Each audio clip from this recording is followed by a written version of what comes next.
Good day, ladies and gentlemen, and welcome to the RSIS webinar, Handicapping the Likelihood of a Kamala Harris Presidency.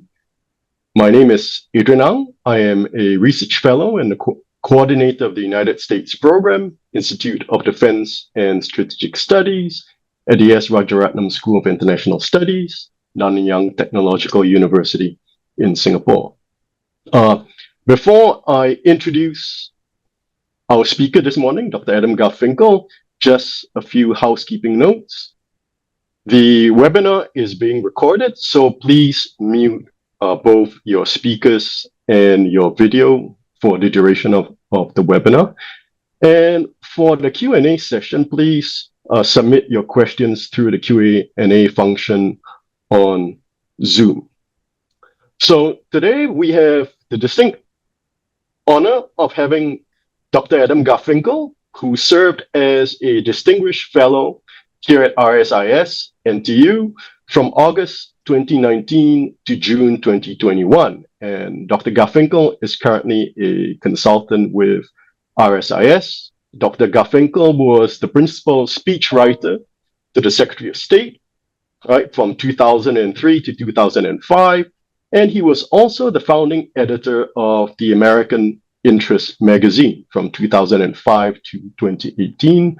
Dr. Garfinkle has also taught as an adjunct at several institutions of higher education in the US, including RSIS, Johns Hopkins, Carnegie Mellon University, as well as the University of Pennsylvania. Dr. Garfinkle will speak for about 30 minutes and then open it up for Q&A. So without further ado, Adam, over to you. Thank you, Adrian. It's very nice to see you again, even though it's on Zoom. It's been about 4 years, I think, since we've seen each other. Of course, everybody knows, I think, that 12-hour time zone warp means that it's still Wednesday where I am. It's late at night, and I've had a busy day, great day. So I'm going to try to keep awake and keep the remarks that I have to offer to a half an hour. And I think I can do that. We'll see. First thing I want to say is that, yeah, a lot of people now in the United States are trying to handicap the prospect of a Kamala Harris presidency. Some people like the idea, considering what the alternative is. Some people like the idea no matter what the alternative is. And some people, of course, don't like the idea. But nobody really knows. Adrian and I were talking a little bit just before the beginning of the seminar, and I said, and he knows, I said, since about June 27th, so roughly just for the last 6 weeks, we've been on a really roller coaster ride here in the United States. The last 6 weeks they've either felt like a couple of hours or they've felt like months and months and months. So many things have happened. So much has changed. It's kind of like the old Washington Irving story of Rip Van Winkle. For those of you in Singapore who are aware of classic American literature, that you go to sleep one night and everything's normal. You wake up the next morning and you really have slept for years. You didn't realize it. You open your eyes, you look around, and nothing is like it used to be. It's like a Necker cube flipping. That's kind of how it feels a little bit from today, from the middle of August, looking back to the end of June. And anyone who's been following the news in the United States can date the sort of the main episodes or events that have happened. So on June 27th, of course, I think as everyone knows, there was the so-called debate between President Biden and former President Trump in Atlanta. I say it's a debate. It wasn't really a debate. It was more like a geriatric bedwetting contest. It was horrifying. Both candidates were horrifying, but one candidate was more horrifying than the other in terms of his projection and viability as a competent person. And that set off a period of about 3 weeks where the Democratic Party didn't seem to know what it was doing. It seemed weak. It seemed confused. It didn't know what to do. It didn't know whether to pull an incumbent president who was already campaigning, had already started his campaign for the White House, or not. And the reason why some people were reluctant to have President Biden step aside was that they weren't sure about the viability of a Kamala Harris candidacy. And some people weren't even sure that she should be the candidate. Looking forward to the Democratic National Convention, which is going to happen just in a few days from now in Chicago, there was a prospect then of an open convention and possibly a floor fight, which could have been quite damaging to the Democrats. But after about 3 weeks, things calmed down. But then on July 1st, those of you will remember, the Supreme Court offered its decision on presidential immunity. And it was its decision that shocked every constitutional lawyer in the United States, except for the 5 conservative justices who thunk it up. It was way off the reservation in terms of jurisprudence and precedent. And it was clear 2 weeks later, Judge Eileen Cannon basically threw out Jack Smith's, the special investigator's case concerning former President Trump's purloining of classified documents and stuffing them away in Mar-a-Lago. Those were the 2 major political indictments of the former president that had the most political punch. And it became clear first on the 1st of July and then on the 15th that neither the case concerning what happened on January 6, 2021, nor the Mar-a-Lago, the document case, neither one of those trials was going to come before November 5th, before the election. That was a major shift. One thing just kept happening after another, and then of course, finally, as I say, President Biden stepped aside. Kamala Harris, Democrats got their act together pretty fast after about 3 weeks, and the momentum of the campaign changed dramatically. Kamala Harris hit the ground running, as we say in the United States. She raised a lot of money just in the first couple of days after she became the candidate. Democratic Party rallied around her, and it was odd. It was really odd because it wasn't clear after the so-called debate on June 27th just where the leadership of the Democratic Party was. Democratic Party has 2 former 2-term presidents, President Clinton and President Obama.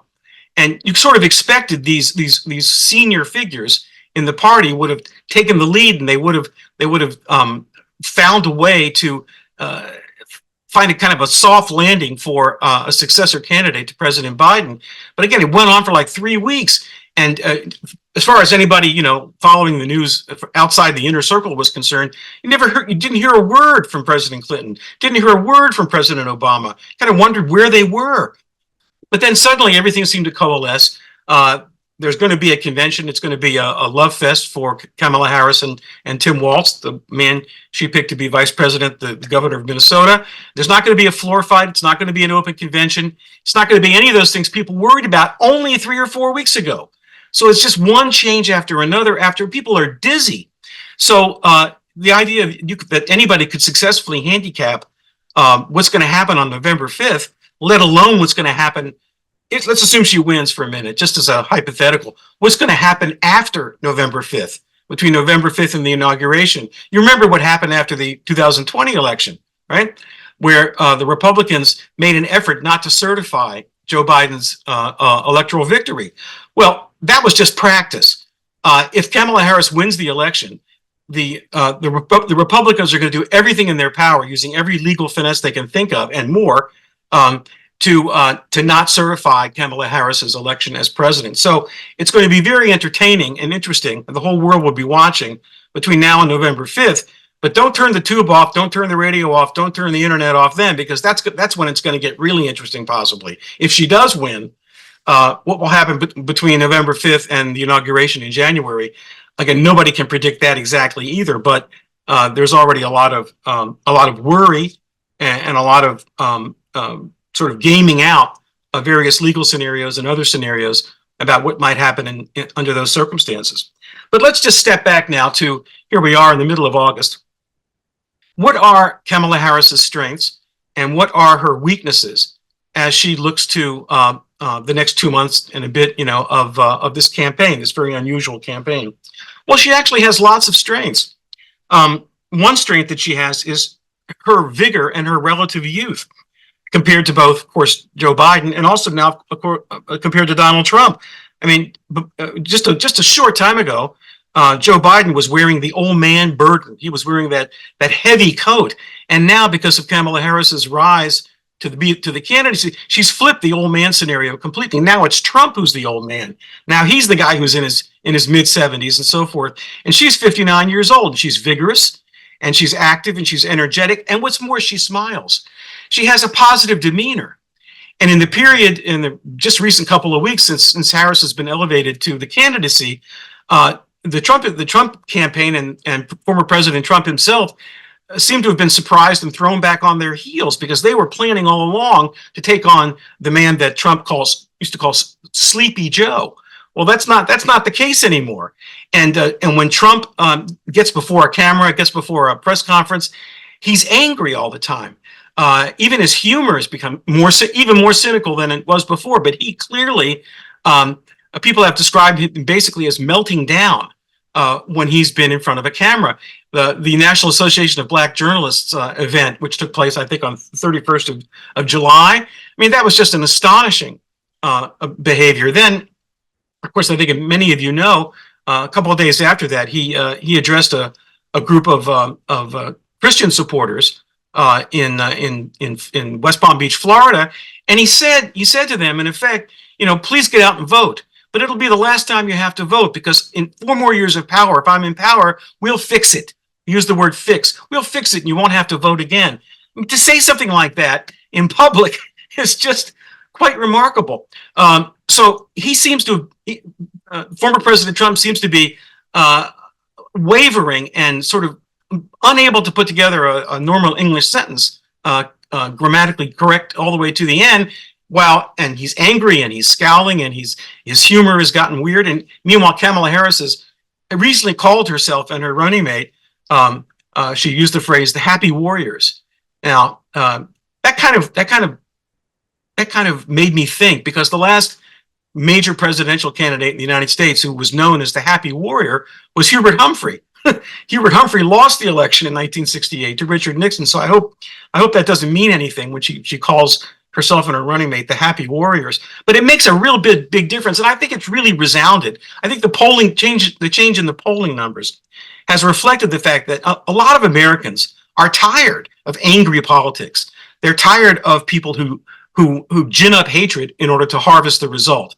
And I think also it's important to realize that politics in the United States has become indistinguishable in some respects to the celebrity culture that's so prevalent in the United States. And in a celebrity culture, you have basically most people have their Andy Warhol 15 minutes of fame.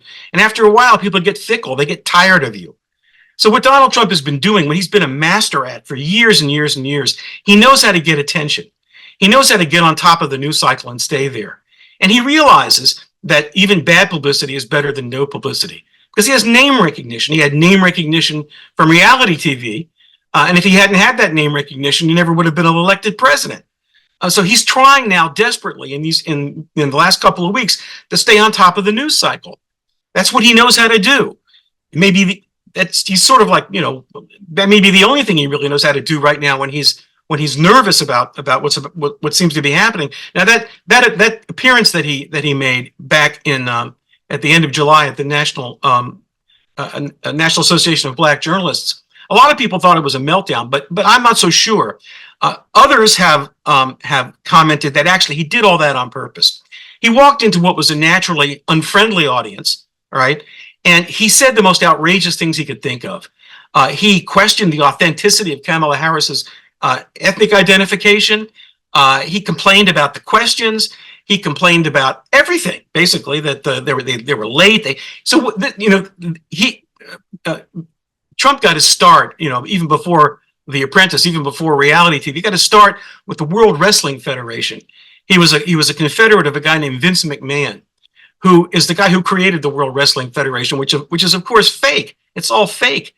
It's like a circus act. It's like a two-headed calf. Is it really real or is it really fake? And that's part of the allure of World Federation Wrestling. And in World Federation Wrestling, there's a thing called cheap heat.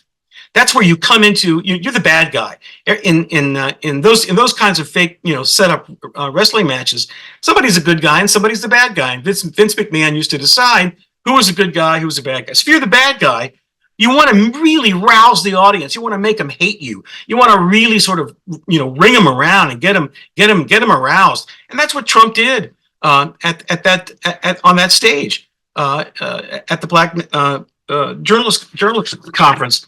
And so I think he did it deliberately. But the question is, does it work? Will this work anymore? People are tired of him. They don't like the anger. They don't like the scowling. They don't like the repetition of electric words like carnage and immigration and lying about the crime statistics of immigrants, and the claim that the Biden administration has deliberately imported millions of illegal immigrants so that they can vote against the Republicans in November, which is of course nonsense.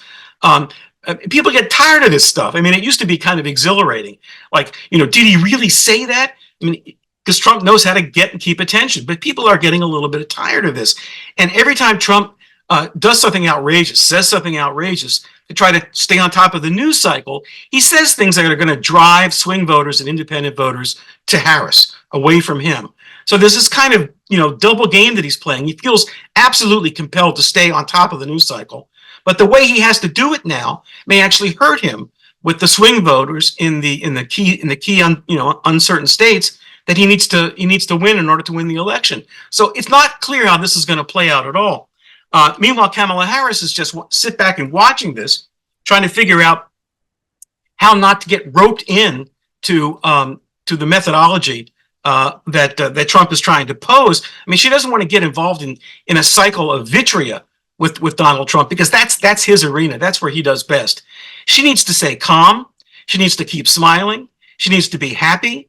She needs to surround herself with other Democrats who are the kind of people that middle America swing voters, independent voters can associate with. She needs to have military guys around her because she doesn't have a lot of experience in national security or foreign policy. She needs to have the gray heads, the sort of the normal, typical types, And I think Tim Walz fits that bill pretty well.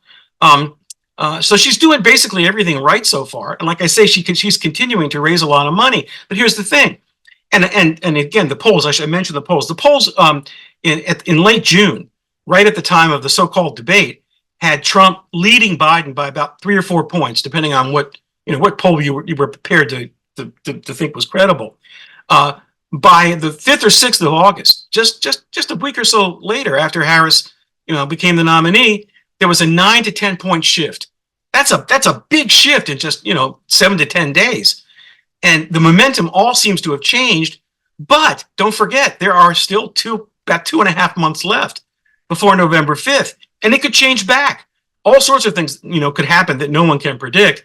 So right now, the trajectory, the momentum has shifted dramatically, and that alone is really noteworthy, attention arresting, just how fast, she's come out of nowhere to take the polling lead. But it's not something you can count on as necessarily. You can't just project that forward on a straight line, because nothing in American politics lately has gone on a straight line. It's gone all over the place. So far, if you're for Kamala Harris, in this case, I'm not a Democrat. I'm not a registered Democrat. I'm certainly not a registered Republican. But under the circumstances, I very much hope she wins. But I don't go to bed thinking, oh my gosh, well, this is a shoo-in. She can't possibly lose. Well, yes, she can. A lot of things can still happen. She has other advantages, though. Let me just mention a few of them really quickly.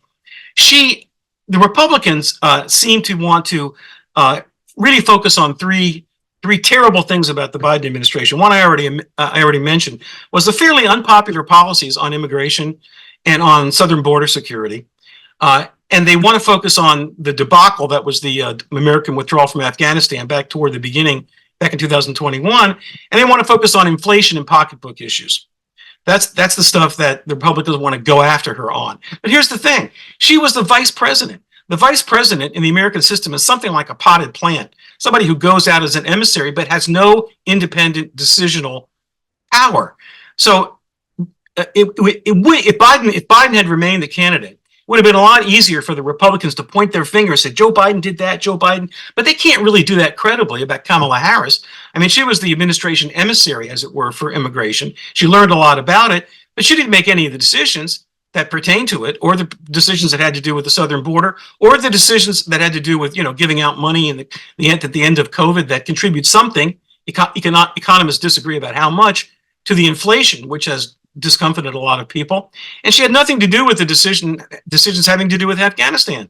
So she's a little bit more Teflon-like than would be the case if Biden had remained the candidate. She can say, well, she could even, if she's good at it, she can even carefully and wisely criticize some of those things herself, because some of those things were poorly done.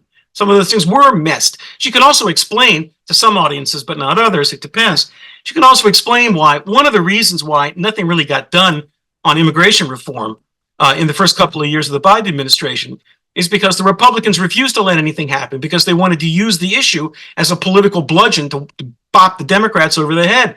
In the end, Biden spent a little bit too long thinking that he could somehow triangulate some kind of a legislation that would help, and he finally just made a few changes through executive order. But he probably waited too long to do that, because I think it was clear to a lot of people the Republicans were never going to let him get what he could claim to be a success in immigration reform. And Kamala Harris can simply remind people that was the history of what happened in the last couple of years. There were negotiations about immigration reform. There were good ideas. There seemed to be a coming together of some Republicans and most Democrats. And then the Republican leadership simply said, no, we're not going to do it. We're not going to vote on it. We're not going to let it happen, because it might help the Democrats politically. And that's what happened. So it wasn't Joe Biden's fault entirely. The Republicans had plenty to do with the fact that the policy remained basically frozen. It's a very complicated policy. There's asylum policy. There is refugee policy, which isn't the same. There's a lottery for people to get into the country. There's H-1B. It's a very complicated issue, and it would be a mistake for Harris to get up before a general audience and try to explain this, because when people in Washington start talking about policy as though there's some kind of wonk, most Americans, this goes right over their head. This stuff is too complicated. We are in a time now in the United States where images have displaced words to a considerable degree as political currency. Everything comes across on a screen. The media now has become, in the United States, has become polarized and biased and clickbait-like, so that actual facts and information about candidates' positions and their policies are very hard to find. And people react to images, and and images, of course, are far better at conveying emotion than they are at conveying rational thought. And so the kind of discourse that used to be possible in the United States, at least among relative elites, serious logical discourse, calm deliberation, has almost disappeared in the United States, especially at the national level. So it's very hard for a Democratic presidential candidate, or any presidential candidate, to start talking about the details of policies about this or that. That's not what moves voters anymore. It's personality, it's character, demeanor, how people project. That's what moves voters. So again, Harris has a lot of advantages. She also has some disadvantages. Let me just mention one or two. She doesn't have a lot of experience in foreign policy and national security. She made a good speech, apparently. I mean, I didn't hear it. She made a good speech at the Munich Security Conference last year, and people were impressed by what she said. But to me, that doesn't prove very much. It just proves that, she's able to master a brief. She clearly can do that. I mean, she was elected as Attorney General in a large state in California, and she was a prosecutor. So she's perfectly capable of learning material and presenting it publicly. She's quite good at that. And it proves that she probably had a very good speechwriter for Munich. But more than that, it doesn't prove. I mean, has she done the really deep reading and thinking about history and geopolitics that one would like a president of the United States to have done? The answer is no, she hasn't. But that's nothing very strange. If you look at the last several presidents, it hasn't been since George H.W. Bush 41, that we've had a president that actually qualified as really understanding those sorts of things. So it's not, what's different is that the international security environment, as far as U.S. policy is concerned, is looking a lot more daunting today. I mean, there are problems everywhere. There are problems, obviously, in Eastern Europe, Russia, Ukraine. There are problems with the Chinese in the East China Sea. There are problems in the Middle East with Iran and so forth. And a lot of people think that the United States can be involved in pretty significant combat in the next few years. And is she someone who looks to the typical American like somebody they want as commander-in-chief? And to a lot of people, she doesn't. Part of it is because she's a woman. That's not very nice, but that's just true. That's just reality. Part of it is the fact that she is a so-called a woman of color, and there's still a lot of ambivalence. There's some plain old-fashioned skin color racism in the United States. That's still true, but mostly it's ambivalence about these things, and you see the difference. It's mostly in the United States a conjugation of class as well as ethnicity. I used to write speeches for Colin Powell. I wrote speeches for Condoleezza Rice too, and I'm not a Republican. It's separate matter. You know, Colin Powell spoke just like any normal Americans in the cultural mainstream. I never detected any serious prejudice against him when he was an Army general, when he was chairman of the Joint Chiefs, when he was National Security Advisor, when he was Secretary of State. He didn't affect any kind of, Afro-American sort of cultural meme, whether it was in music or whether it was in foodways or dialect or whatever it was. He spoke the King's English, and so did Condi, right? So it's really not about so-called race or, it's more about class. And Kamala Harris, again, neither she nor Barack Obama, lived the typical Black American experience. Neither one of them had ancestors who were slaves in North America. Neither one of them had families that had to carry that kind of deprivation generation to generation. They're not typical in that regard. Kamala Harris speaks like any other American, dresses like and talks like. The only thing she's done really that identifies her as Black, quote unquote, she chose to go to Howard University here in Washington, which is a Black school, and she chose the Beyonce song for her campaign theme. That's really light going these days in terms of ethnic identification in the United States. So her class, the way she exudes class is not Afro-American. So it's very ambiguous. And most Americans, of course, don't know. They probably know that her father was a Jamaican and that her mother's a Tamil, but they have no idea what a Tamil is. They couldn't find Tamil Nadu on a map if their lives depended on it, most Americans. So it's very hard to figure just how the way she looks and how she is, how that's going to matter in terms of how people relate to her. It could matter. It could matter a lot. It could be a deciding factor. We just don't know. So that's a potential disadvantage. On the other hand, the Republicans were doing pretty well. Surprisingly, in some respects, until you think about it, they were doing pretty well since 2020, making progress in attracting, according to the polls, attracting Afro-Americans more than before and attracting Hispanic voters more than before. Harris, on the other hand, knows a whole lot more about immigration than either Donald Trump or J.D. Vance does, despite the fact that J.D. Vance is married to a first-generation American, daughter of immigrants. I mean, she's a first-generation American, right? So, and she studied the stuff, as vice president for 3 years. She knows a heck of a lot more about these policies than either one of the Republican candidates do, and that really ought to help her. And she should be able to connect with, especially with a lot of Hispanic voters who had been, a little bit more uncomfortable with the Biden administration and Democratic progressives, and a little more comfortable with the Republicans. She might be able to pull some of those people back. She may be able to connect to them in ways that neither Donald Trump nor J.D. Vance can do. That's a possible advantage.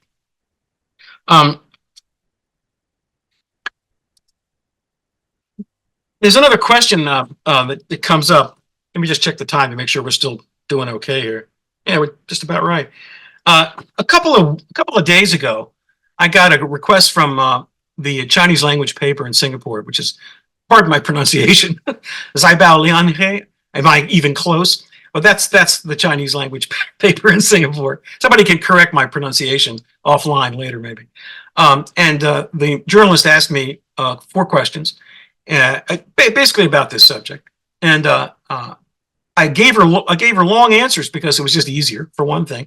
But I want to try to help the journalist understand the context more than just giving a little bumper sticker. But one of the questions that she asked kind of surprised me. And the question is her Indian background, her maternal family, is that going to have any effect on her foreign policy if she becomes president?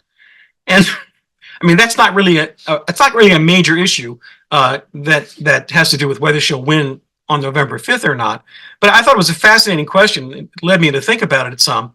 And I would say it probably won't matter at all, because if she wins, she's going to be awfully busy, and American normalcy is going to just drown her. and it's hard to imagine very many scenarios where, any kind of emotion she still has in her about not Tamil Nadu and her mother and her paternal family actually affecting American policy in any way. It's fairly not impossible, because at times of crisis and high emotion, people think all kinds of things, and they dig really deep down into their souls and find things they didn't know were there. But it's hard to see any real significance to that.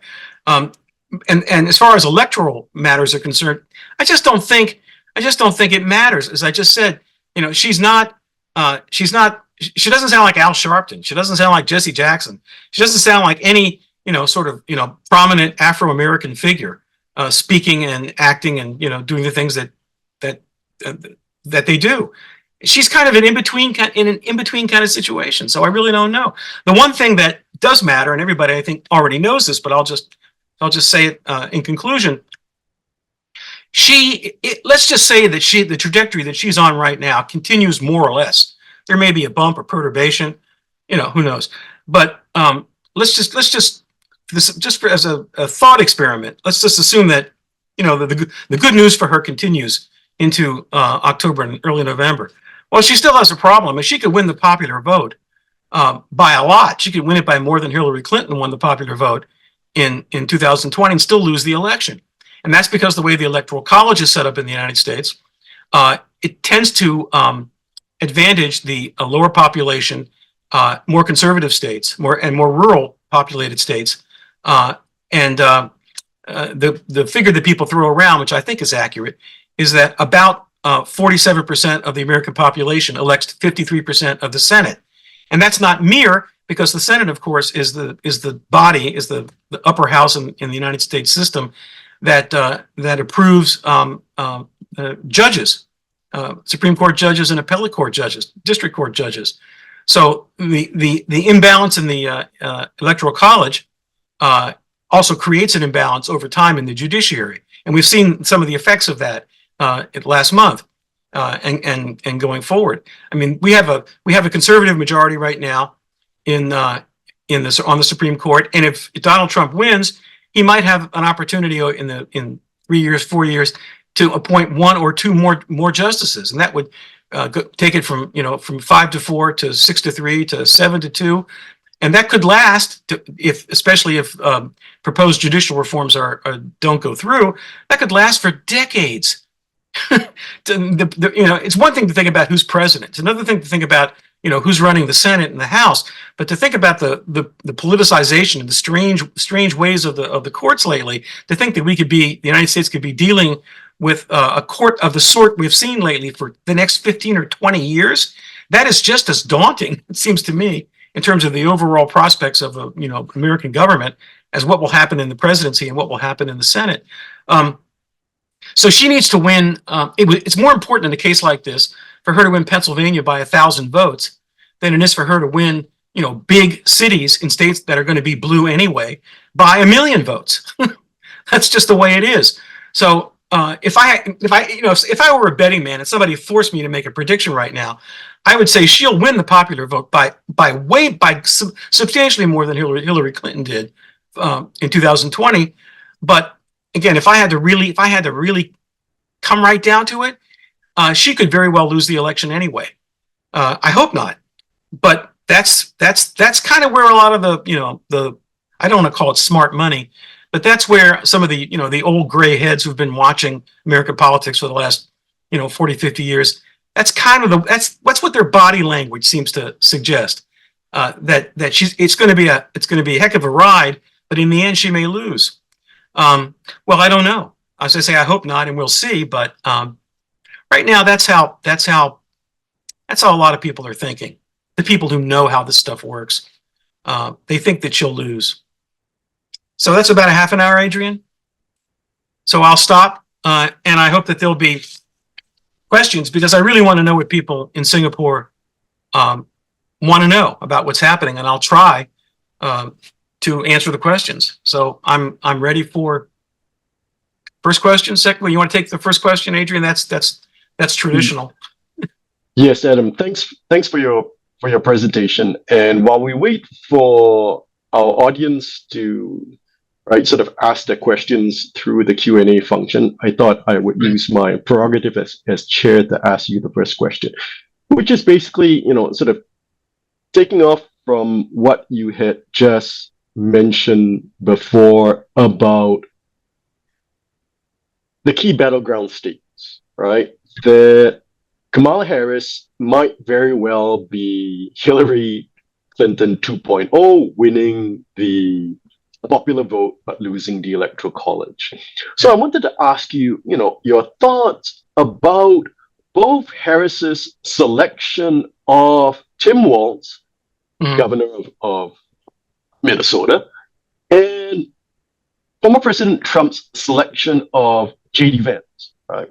Senator from Ohio, right? So these are both the VP candidates are from the Midwest. So it seems to me that both campaigns are going to be heavily focused on, right, sort of the battleground states of the industrial Midwest. So I actually like to hear your thoughts on how, the VP candidates might help or not help the campaigns. Thanks. Okay, let's start with J.D. Vance. So, far be it from me to understand what was going on in the minds of the Trump family and others when Trump picked Vance. But I think, and there's been a lot of speculation about it.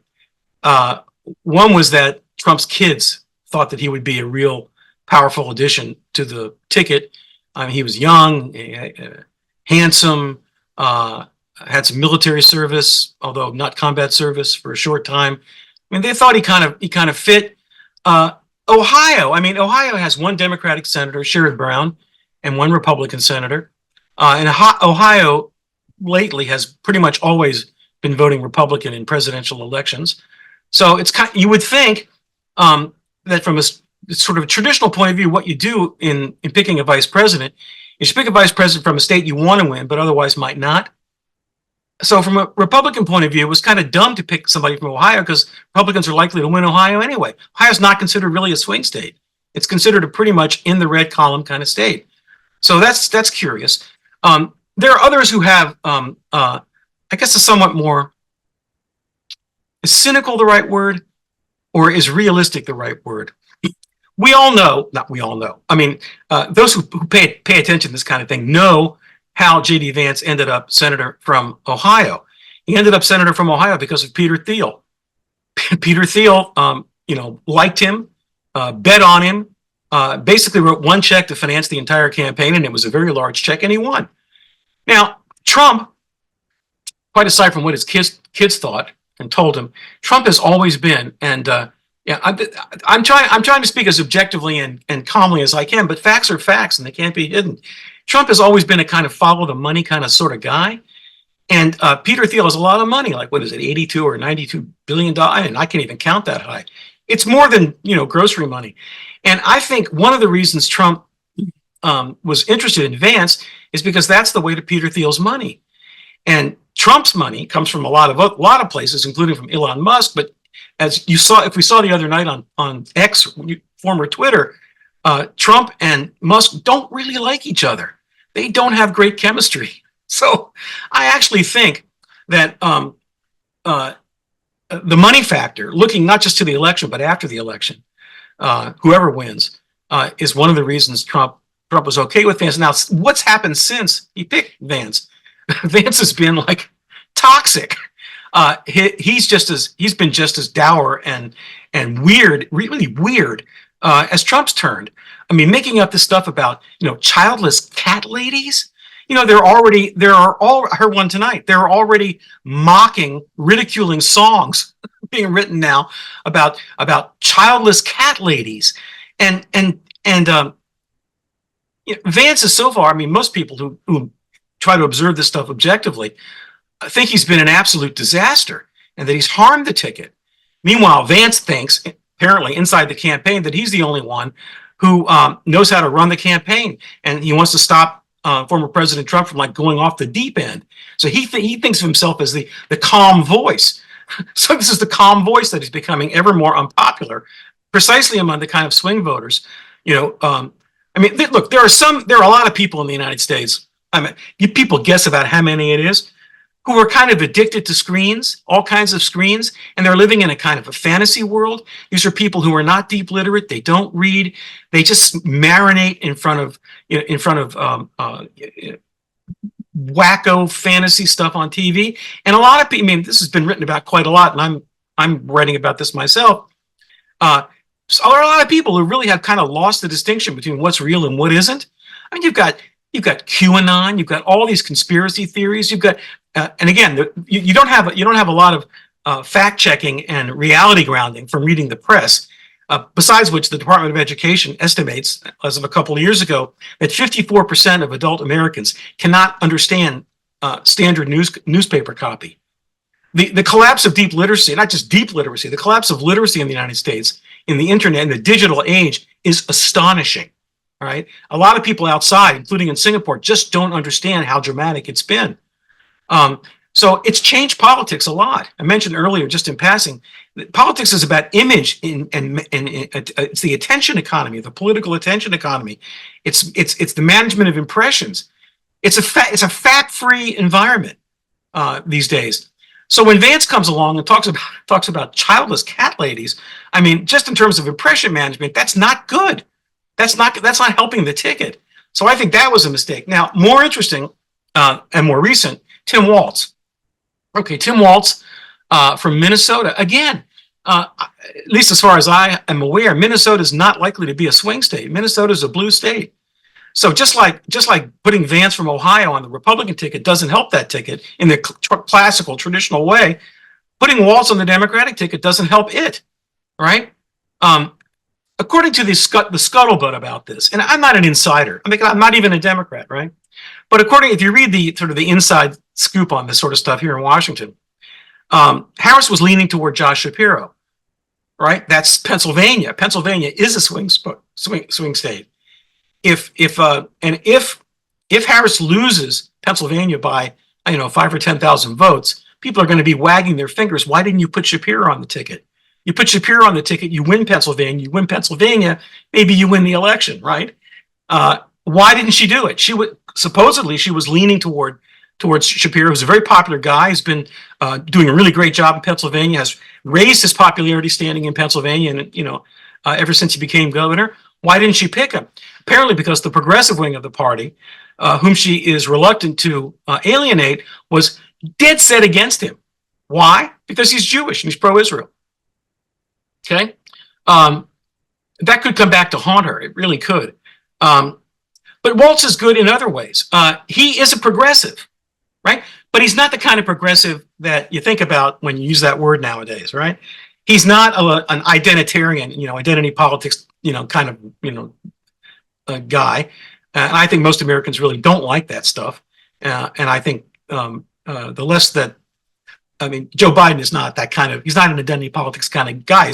He is from a working class family from Scranton, Pennsylvania, for God's sake. Republican attempts to target Joe Biden as some kind of Marxist, socialist, crazy, radical leftist is just hilarious. It's really risible. And it wouldn't matter, of course, if people had access to real facts or cared about real facts, but they don't. So he can lie about that. Republicans can lie about that. And you never hear the nickel hit the bottom of the well these days. It's kind of scary. But Walz is good in other ways. A lot of time in the military, National Guard, and so forth. He's got gray hair. He's a progressive, but he's like a William Allen White, Theodore Roosevelt kind of progressive. He's all about a level playing field. He's all about against the plutocracy. He's against money and politics. He's that kind of progressive, right? He's not a culture wars progressive in a particularly voluble way. He's a kind of an old-fashioned progressive. That's like me. That's kind of like him, really. But it's odd. It's native to places like Wisconsin and Minnesota. Wisconsin used to have the Labor Farmer Alliance, which was the farthest leftist, state organization in American politics for years and years and years. You had free daycare in Milwaukee back in the 1920s. Who can believe that kind of thing, right? And that was partly because of the nature of the immigration to those states. mostly people from Scandinavia who came from very tight communities, who lived in harsh climates and had to cooperate with one another. It's a long story. I won't go into it. But, and Waltz is very avuncular. He looks like your grandpa, your uncle. That's a good look. He's got gray hair. That's good. That's good stuff. So in terms of the image business, I would say Waltz helps the Democratic ticket a whole lot more than Vance helps the Republican ticket. But neither one is a traditionally wise choice because neither one helps the president win that state. They don't need that state. They're going to win it anyway. Great. Thanks, Adam. What I'm going to do is try to package some of the questions that have come through on Zoom. So the next question I think really is about sort of the zeitgeist and your views on Americans' commitments to democracy, right? And especially sort of how Trump voters view democracy, right? How they view populism and American democracy, and what do you think are the prospects of political violence post-election? Okay, let me start with the second part of the question. The prospects for political violence after the election are almost guaranteed, in my opinion. The question is, how bad will it get? What will its nature be? How will authorities react to it? I don't think there's any question that it's going to make what happened on January 21st, 2021, on January 6th, 2021, look like a Tea Party. And it's not going to be focused in just, in the Capitol or one place. It's going to be here, there, and everywhere, to quote the title of an old Beatles song. There's going to be political violence. There could be political assassinations. There could be, it could be a mess. It could look if you know your American history. I don't know how much American history people in Singapore know, but this will send you to the books if you don't know. It could look a little bit like Bloody Kansas, like the fighting that was going on in Kansas between the end of the Whig Party, say 1852, when both Henry Clay and Daniel Webster both died that year, and the party kind of collapsed, all the way through the beginning of the Civil War, those 8 years. It could look a little bit not we're not talking about horses and six guns, but it could look AR-15s and God knows what, bombs. It could look pretty bad, actually, and it could take on a racial tinge. It could take on an anti-immigrant and xenophobic tinge. It could be pretty ugly. And I think a lot of Americans simply don't have an imagination that lets them go there. And that could be useful, but I think things could get shockingly bad in ways which would really surprise a lot of people in the United States. So that's the first thing. But the core of the question, this is a really, really big question. It's a really excellent question, and it's very hard to answer briefly.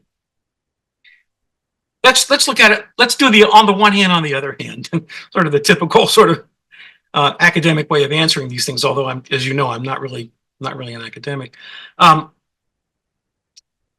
Trump basically tried in the aftermath of the 2020 election to stage a coup. That's really what it was. You come right down to it. He summons a mob to Washington. And he has it attack the Capitol to interrupt the certification process of the election.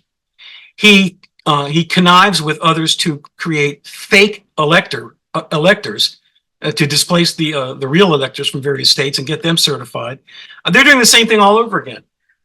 The Freedom Caucus, so-called Freedom Caucus, recently threatened Speaker Johnson, their own Republican, right, threatened him to shut the government down in October unless they do this, and this. And so usually the usual laundry list that these folks trot out. But this time, there's something that's not exactly typical of the laundry list. And that's a massive voter registration investigation.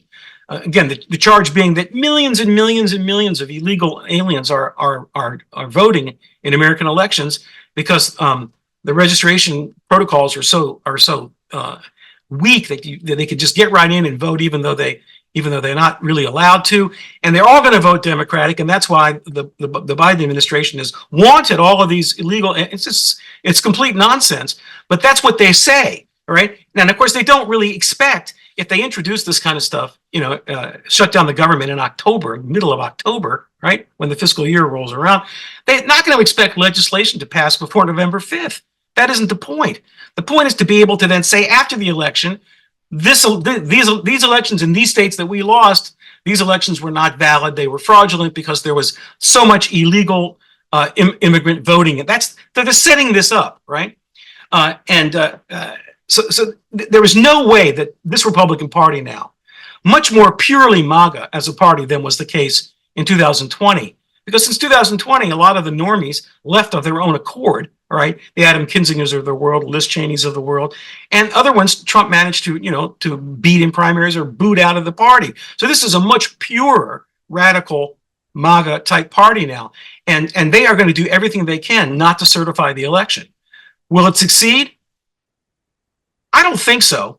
I think there's still enough people in the United States to uphold the rules and the law. But clearly, to these people, the Constitution, the rule of law, they think of it in a totally instrumental sense. If the rules help them, they'll abide by them. If they don't help them, they'll ignore them and try to go around them. So in 2016, 2017, what was going on was not primarily, when Trump won the election, fair and square, as far as I can tell, in 2016, that was not about democracy, but that was about liberalism. And this is what people need to understand, not just in Singapore, but in the United States. Liberalism and democracy are two different things. They have different histories. They have different ontologies. They happen to come together in both Britain and the United States in the 1800s and the early 1900s, but they're different, all right?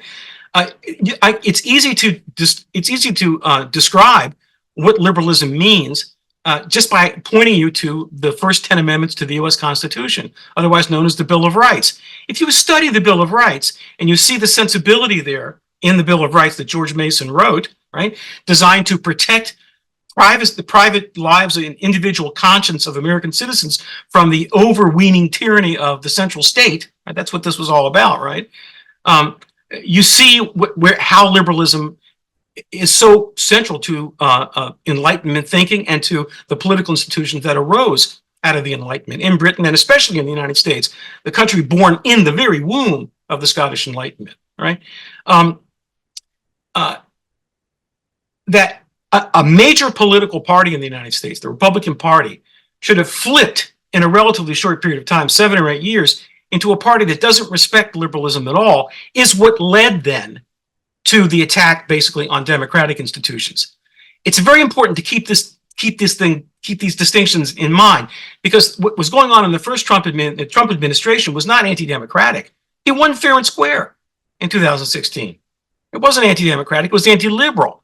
But if you dig down deep enough and you neuter liberalism, the next victim is going to be the rule of law, and at the height of that, of course, the Constitution, which is American democracy, and it is under threat. Look at one of the things that Trump has promised to do is basically get rid of the professional civil service, which came into being via the Pendleton Act in 1883. Now, that story, that's a very interesting story about how the Pendleton Act and who George Pendleton was and what actually that was really about. We don't have time for that right now, Adrian. It's a fascinating story, but they want to go back. Republicans want to go back to Andrew Jackson. They want to go back to the spoils system. They want to get rid of all of these Title A and all the Schedule A people, right? Civil service, foreign service, and replace them all with Schedule C, all political appointees, all prune.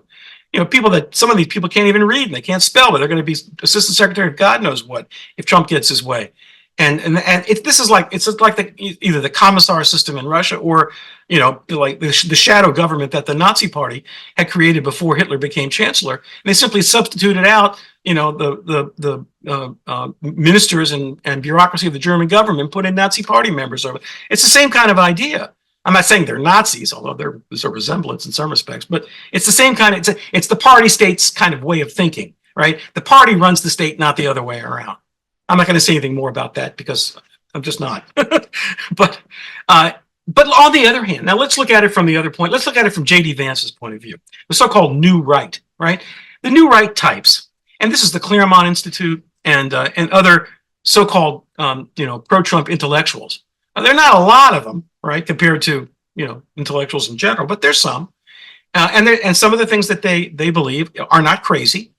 And this is basically what the argument. If I were John Eastman or somebody from the Claremont Institute for the Heritage Foundation, somebody who'd been on one of the guys writing the Project 2025 thing, what would I say if I were one of those people? I would say, look, the Constitution has already been debauched. We don't have the kind of country that the founders had in mind. We don't have a limited and self-limiting government. We don't have a government that, as John Adams said, is only for religious people, because and as Burke said, if people don't control their own passions, then there has to be some other force outside of them to do that, and that could be the state. So this is a constitution that's only suited for people who have disciplined self-control and whose conscience leads them to do not what they can do. Lord Acton said, freedom is not the right to do what you want, it's the right to do what you ought. And that is exactly the sensibility that the founders had, this point of view. So we are now living in a time when we have this massive administrative state that isn't accountable democratically to anybody, that's run amok. And you saw, of course, the Supreme Court, the so-called Chevron decision back a month or so ago. That's going to create an enormous amount of litigation. It's going to be great for lawyers. Whether it's going to be great for anybody else, remains to be seen. But this is the conservative argument now, that the Constitution has already been debauched. It's no longer what it was anyway, right? That's not totally untrue. The American legal system, American politics have marched with the exigencies of modernity of the 20th century. Now, some say, well, the tipping point was the New Deal. Some say it was the Great Society, whatever it was, right? But the view that there's a meritocracy in the United States that thinks it knows better than everybody, that looks down their nose at the common person and calls them deplorables, right?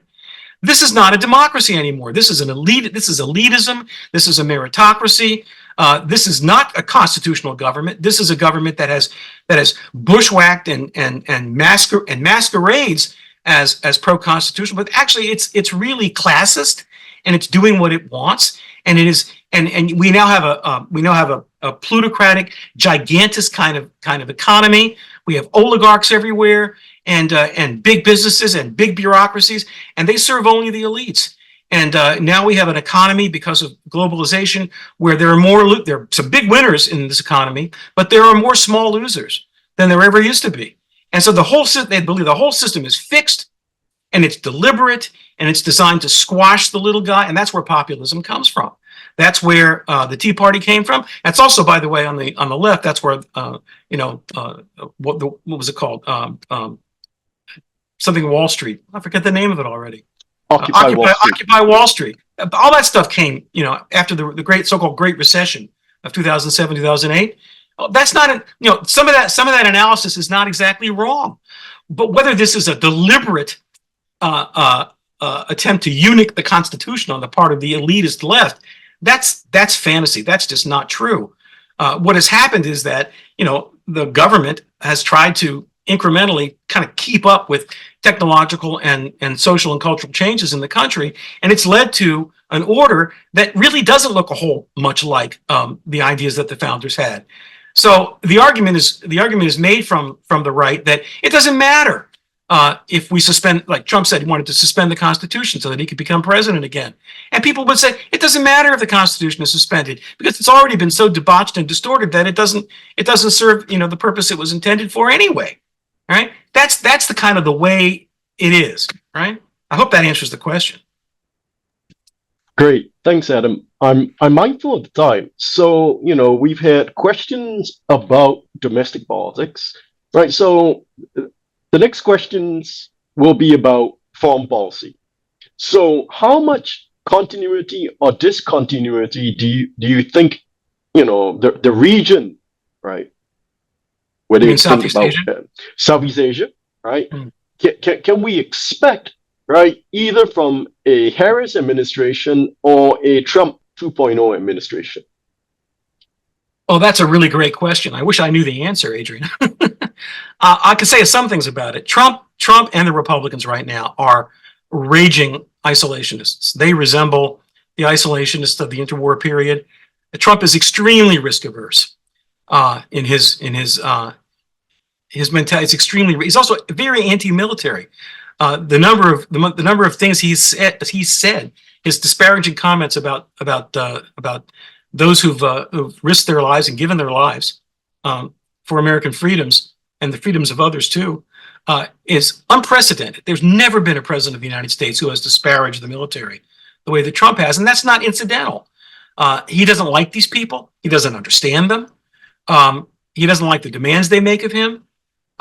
He is very risk averse. He said basically, I mean, he said a couple of months ago, if the NATO allies don't pay up, right, then you Russians come and you can do anything you want with these guys. We don't care. I mean, he has this idea that there's a pot somewhere or a barrel where everybody, all the allies in NATO, all put in money. I mean, he has the most, he's like a 9-year-old idiot savant in a way, great at some things, but really kind of dense about others. That's not how there's no NATO budget that works like that, right? But to invite the Russians to just come do what you want because they won't pay up. I mean, that's not just a way to get attention. He actually believes that stuff.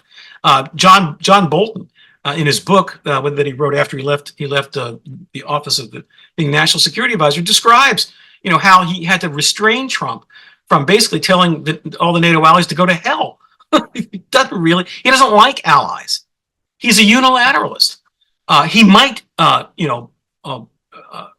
lurch out in the middle of some crisis if he thinks his own personal honors has been attacked, but he's not going to order American military forces into a serious war.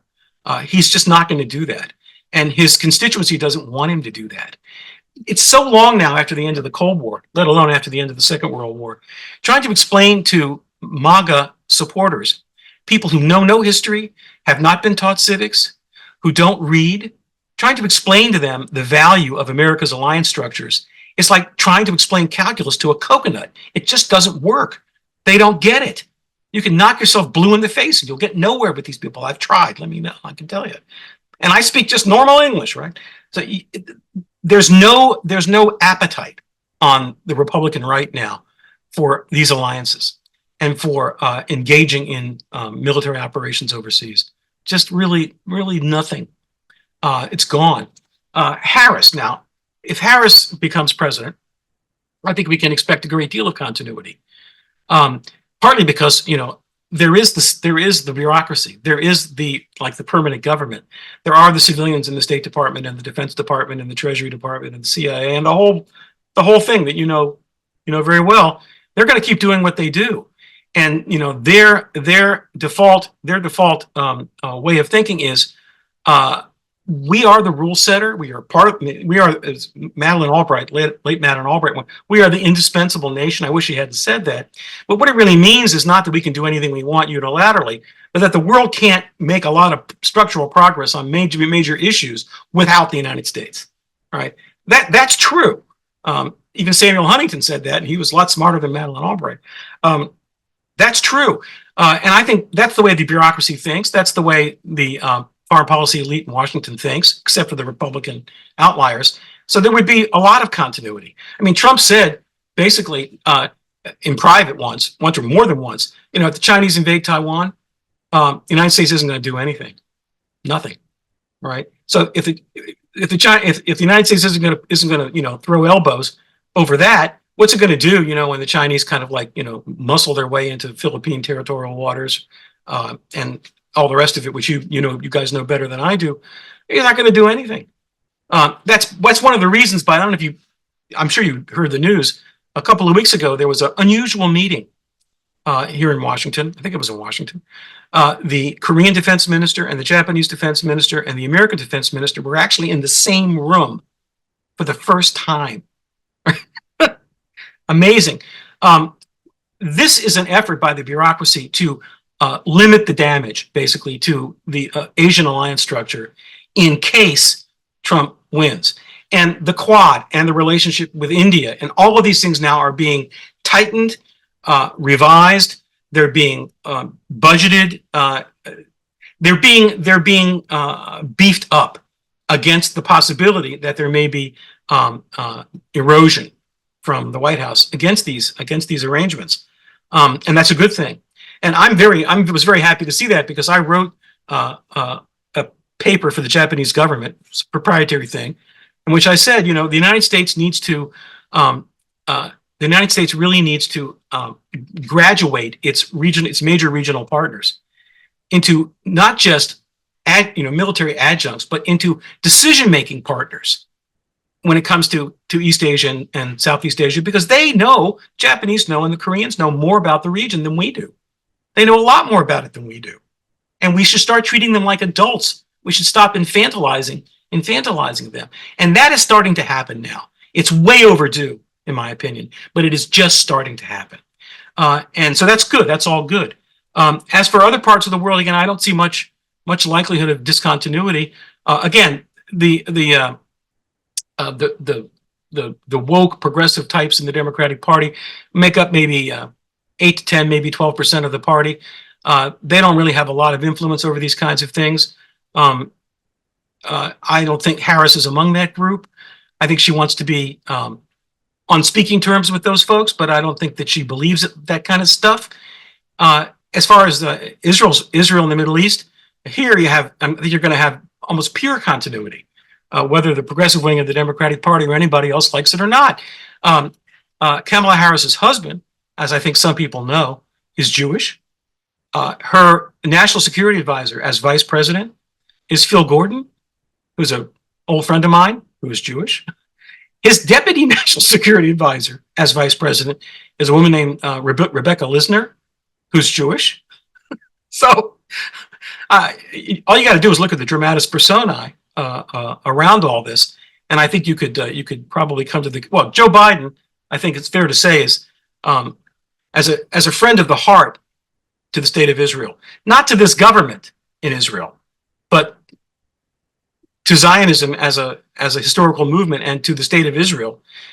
There's never been a better friend of Israel in the White House than Joe Biden. Kamala Harris, I wouldn't be quite like that. She didn't spend 42 years in the Senate. She wasn't a bosom buddy of Jacob Javits back in the day, right? But I don't see any possible discontinuity of any significance. In particular, every president of the United States, Republican and Democratic, even Donald Trump, if he understood what he actually was going on, has pledged to prevent the emergence of a viable Iranian nuclear capability. Every American president, and they've meant it. All right, I don't see that changing. That's been American policy now for quite a long time, and I don't see that changing. And that's why one of the wild cards, the famous October surprise, right?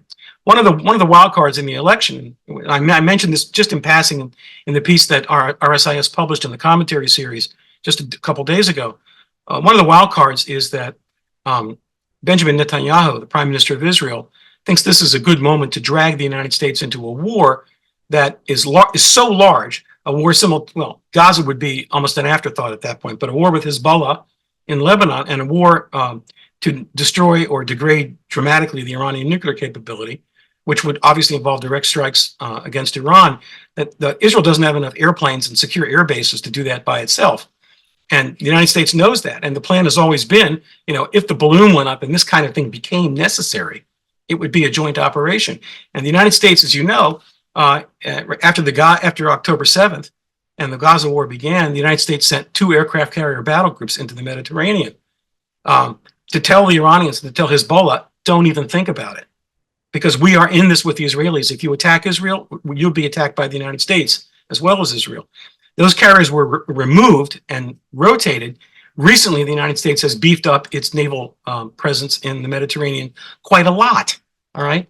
Part of that has to do with anticipating an Iranian retaliation for things that Israel has done, and it's back and forth, and who knows where this. The point is, if Netanyahu thinks to himself, okay, I have to be prime minister. That's what he cares about most. And if I need my two lunatic right-wing messianic nutcases not to leave my government in order for me to remain prime minister, and so how am I going to do that? Well, I could start another big war. And in Israel right now, because the whole northern part of the country is basically a no civilian go zone because of Hezbollah's shelling, there's a lot of support, even from Labor Party types in Israel, people on the left, for attacking Hezbollah and renormalizing the civilian population of the northern part of the country. But if you attack Hezbollah, it's a perfect opportunity to attack Iran, which is said to be right near breakout capability in its nuclear program. Netanyahu might think it's now or never, and he may decide, if I don't do it, if my government falls and somebody replaces me, they may not have the cojones, it's the Spanish word, but you know what I mean. They may not have the fortitude to actually go through with it. And if Trump wins, he may not be willing to participate. So the time to do it is now, when Joe Biden is still president. That may be the way Netanyahu is thinking. And if that's the way he's thinking, given the circumstances, he could start a war that would drag the United States into major combat sometime in October, right, within a couple of weeks of the election. What would the effect of that be on the election? Nobody knows. It's impossible to say. It would depend on how the military operation went. And it might go great, and it might not. And no one knows. So the foreign policy question is actually not a foreign policy question, because it obviously circles back. And this is something, just to finish the comment, there's a field of thought, let's put it that way, in international relations thinking called, I refer to it as academic realism, which stipulates as one of its primary rules that foreign policy and domestic policy are not related to one another, and that foreign policy decisions are made only on the basis of assessments of relative power among countries, and has nothing to do with domestic politics.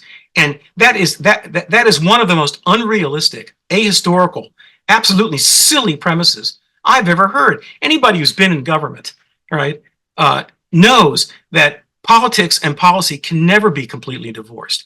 And if you look at the administration, the Biden administration over the past 3-some years, right, you see the obvious. Given the nature of the opposition to the Democratic Party today, given what's happened to the Republicans, politics has to always take precedence over policy. There are a lot of things you might want to do in policy that you just can't do because they may be politically unpopular. They may have a political price. And in 4 years' time, 3 years' time, whatever it is, that price may simply be unacceptable if essentially an anti-democratic party wins the presidency and possibly also the Senate, and already has the House of Representatives since the midterms, right? Since November 2022. That's why politics has always dominated this White House over what it might have otherwise wanted to do with regard to policy. There is no separation between foreign and domestic policy, and especially under these conditions, these last several years in the United States, that goes triple. There is no separation between policy and politics. They are entwined with one another inextricably. Thank you so much, Adam. I am very mindful of the time, that it is very late out there on the East Coast. And ladies and gentlemen, I'm sorry that we couldn't get to all of your questions, but please stay tuned with us at RSIS, and the US program here at RSIS will be bringing you more content on the elections. So we will have another webinar on the elections in early October. And if I can end with a completely shameless plug for the podcast produced by the US program here, we now have a series on the elections, right? So the elections watch with USB. So if you're interested in the US elections, please follow us on our podcast. And so that just leaves me again to thank Adam for his time, right? And giving us this really wonderful, insightful presentation. And also you, ladies and gentlemen, for joining us this morning. So until next time, so please take care and have a good day. Thank you, Adrian. Good Thanks, to see Adam. you. Good to see you.